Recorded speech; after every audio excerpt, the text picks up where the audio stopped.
Youth corner में आपका स्वागत है।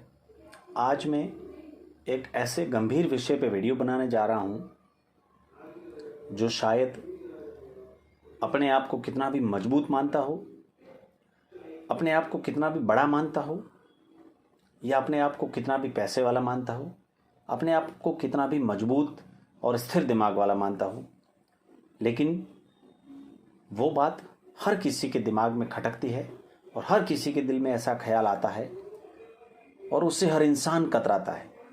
आज मैं एक ऐसे डर के बारे में बात करने वाला हूँ जो डर हर इंसान के जीवन में सबसे ज़्यादा सताता है और उस डर से हर इंसान सबसे ज़्यादा डरता है। यदि आपने ये वीडियो अंत तक पूरा सुन लिया, मैं गारंटी से कहता हूँ कि आप अपने जीवन में सफल हो जाएंगे।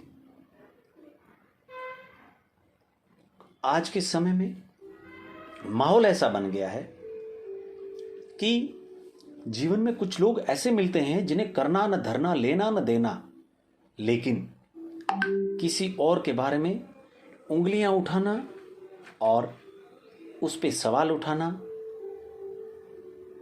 उनका काम होता है।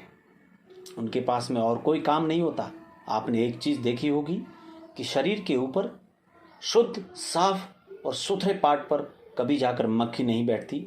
मक्खी वहीं बैठती है जहाँ या तो कुछ घाव है, या कुछ गंदगी है, या कुछ पड़ा हुआ है, वहीं जाकर मक्खी बैठती है। बस वही लोग होते हैं जो उस मक्खी की तरह होते हैं, घाव को कुतरने का काम करते हैं।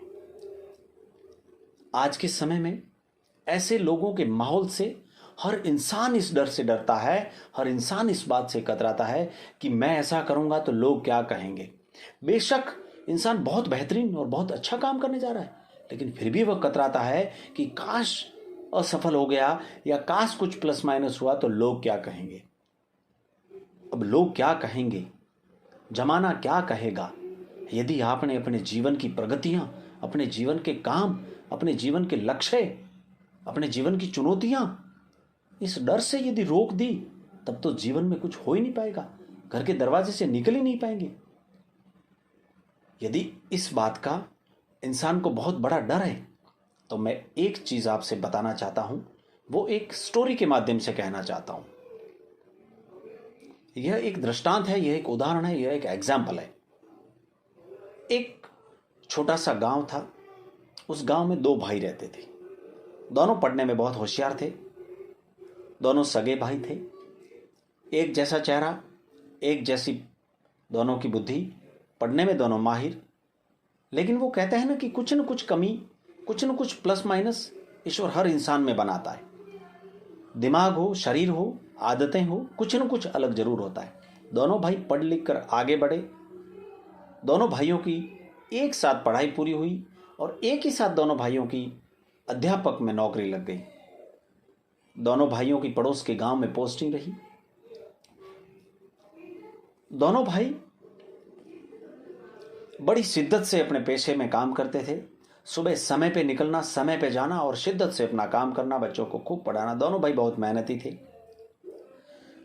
एक भाई थोड़ा सा अच्छे से रहने वाला था, अच्छे कपड़े पहन के, टकीन वकीन करके, हाथ में अच्छा सा बैग लेकर के, चश्मे वश्मे लगा करके टकाटक होकर निकलता था, शूज वूज पहन करके, उसकी आदत थी।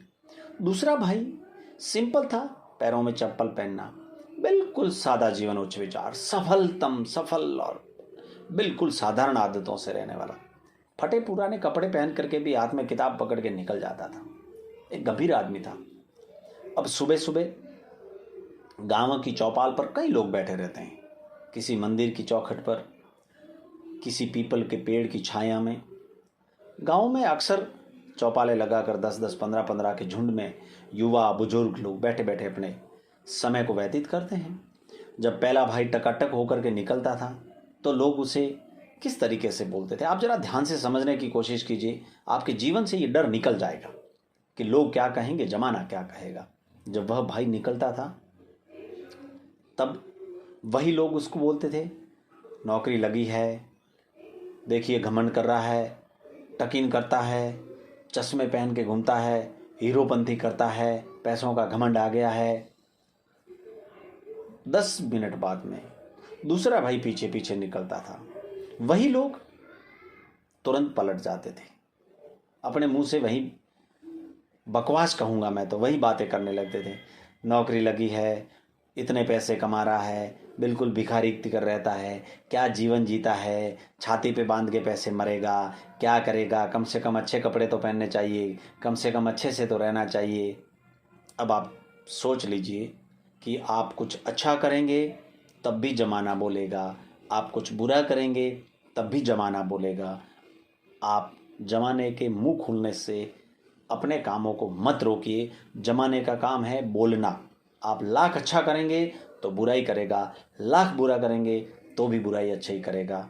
इसलिए लोगों को अपने लक्ष्य, अपने कार्य अपने हिसाब से करने चाहिए।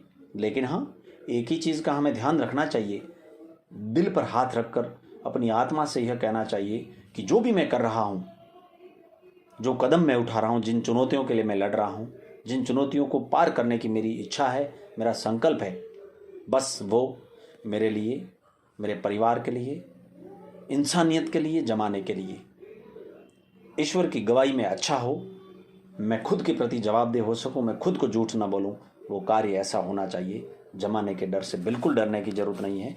आप आगे बढ़ें, go head. Thank you, thanks a lot. एक सवाल ज़रूर, आप सभी से मेरा एक सवाल रहेगा, यदि आपने वीडियो पूरा सुना है, आप मुझे एक सवाल का जवाब जरूर दें कि क्या आप भी ज़माने के इस डर से पीड़ित हैं?